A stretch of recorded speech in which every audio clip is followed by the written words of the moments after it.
Hello दोस्तों, आज हम दिल्ली के कुतुब मीनार देखने के लिए आए हैं। तो आप लोग पूरा वीडियो आखिर तक देखते रहिए। कुतुब मीनार दिल्ली का एक प्रसिद्ध ऐतिहासिक स्थल है जिसका निर्माण 12वीं शताब्दी में शुरू हुआ था। इसे दिल्ली सल्तनत के संस्थापक कुतुबुद्दीन ऐबक ने बनवाना शुरू किया था और बाद में उनके उत्तराधिकारी इल्तुतमिश और फिरोज शाह तुगलक ने इसे पूरा किया। कुतुब मीनार का निर्माण 1192 में शुरू हुआ था, जब कुतुबुद्दीन ऐबक ने दिल्ली पर विजय प्राप्त की थी। ये मीनार 73 मीटर ऊंची है और इसमें 5 मंजिलें हैं, जिनमें से प्रत्येक में एक बालकनी है। कुतुब मीनार को यूनेस्को की विश्व धरोहर स्थल के रूप में भी मान्यता प्राप्त है। कुतुबुद्दीन ऐबक ने इसे एक विजय मीनार के रूप में बनवाया था और इसका नाम उनके नाम पर रखा गया था। कुतुबुद्दीन ऐबक ने केवल पहली मंजिल निर्माण की थी और बाकी की मंजिलें उनकी उत्तराधिकारी इल्तुतमिश और फिरोज शाह तुगलक ने बनवाई थी।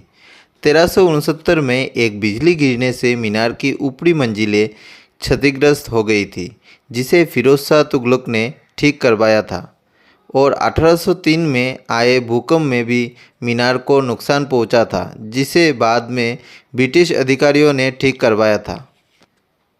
कुतुब मीनार दुनिया की सबसे ऊंची ईंट की मीनार है। इसकी वास्तुकला में इंडो इस्लामी शैली का मिश्रण है। मीनार की चारों ओर कई अन्य ऐतिहासिक इमारतें भी हैं, जैसे कि कुब्बतुल इस्लाम मस्जिद, अलाई दरवाज़ा और इल्तुतमिश का मकबरा। यहाँ एक लौह स्तंभ भी है। कुब्बतुल इस्लाम मस्जिद के आंगन में स्थित इस लौह स्तंभ पर गुप्त काल की ब्राह्मी लिपि में संस्कृत में एक लेख है, जिसकी पुष्टि भी इसके आमलक शीर्षक की विचित्र शैली द्वारा की गई है। अभिलेख में कहा गया है कि इस स्तंभ का निर्माण चंद्र नामक एक शक्तिशाली राजा की याद में बनवाया गया था।